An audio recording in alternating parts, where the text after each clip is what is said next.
The Jauan Jennings saga continues. We're going to get into that. And also, those are some really nice rivalry jerseys, unis, the helmets, the whole deal. I think they were pretty nice. Although I'm a little bit partial to the helmet, I have to say.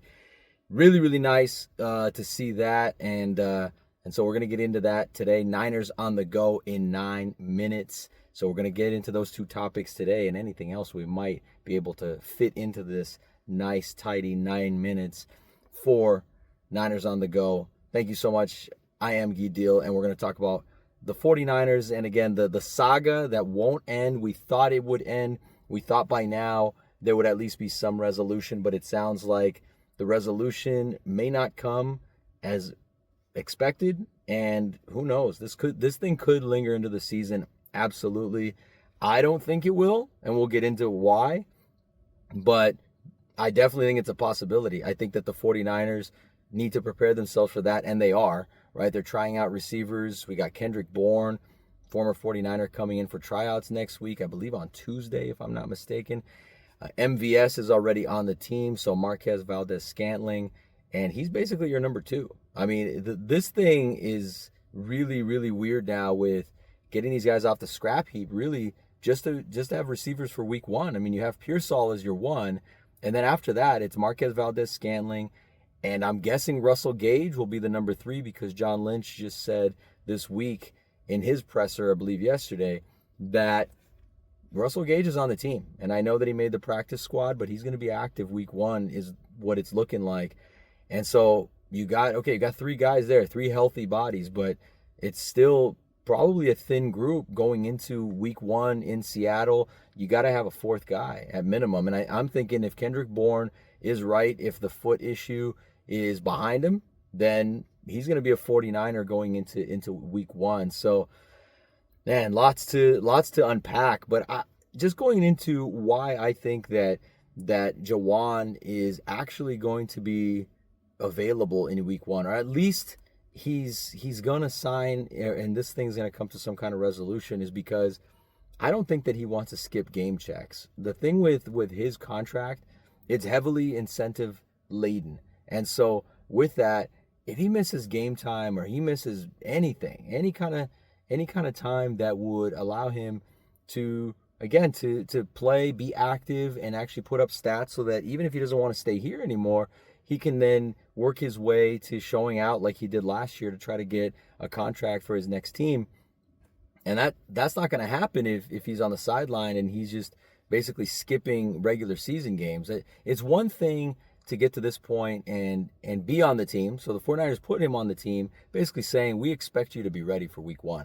So this whole thing, too, about who's putting the gauntlet down and all this kind of stuff, I think the 49ers are putting it down first. You know, this game of chicken that they've been playing, I think the 49ers are saying, listen, we're not blinking.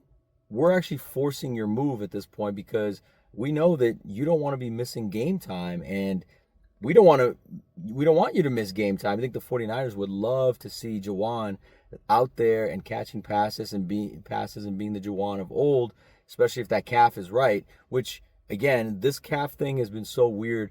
And the way that John Lynch and Kyle are talking about that not really seeming like it's an issue, at least he's recovering, like he's going to be available, that to me tells me that if he needed to play, he could play, right? Like all the indications, the little clues as to, is this a calf thing or is this the contract thing? It just keeps leaning more to the fact that it's a contract thing.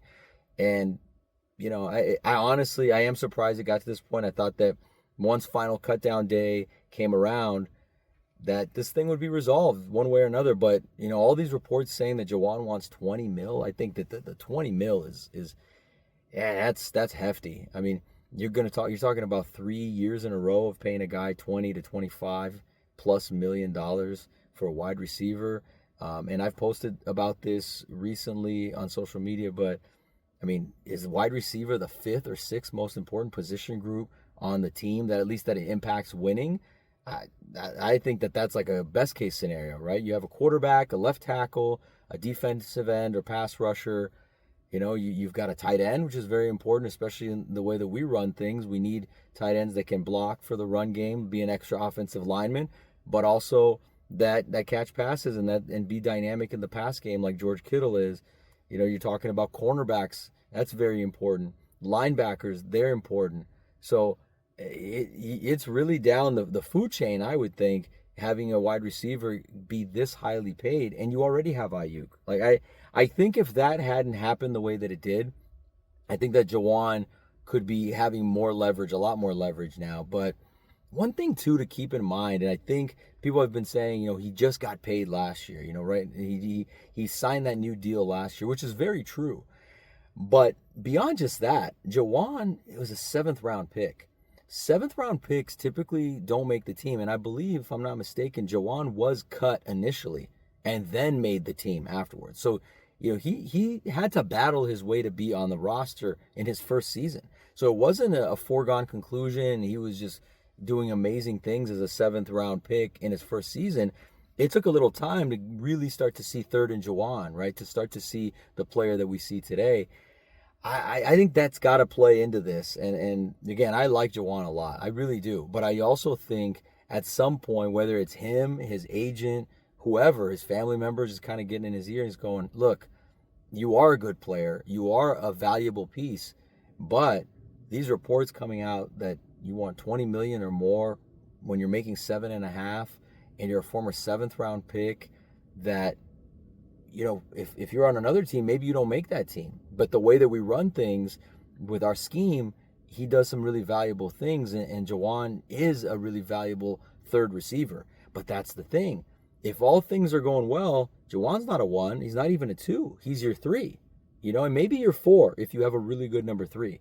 So if the 49ers have a healthy, let's say it's week 6, or let's say week 6 through week 9, and you have Pearsall doing his thing, then you have BA, then you have DeMarcus Robinson, who's back from suspension at that point.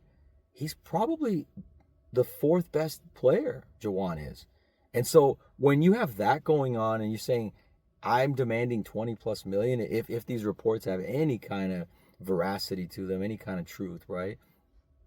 I think that's pretty crazy and pretty insane to think that the team is going to cave to that point. I think that they probably felt they caved in terms of the Brandon Ayuk situation last year with BA, but I don't see them doing that again. And remember, BA was a former 1st round pick, not a 7th round pick. And I do think the 49ers do look at things in terms of a hierarchy and in terms of their pay scale, especially, even if you've performed well, which Jauan has.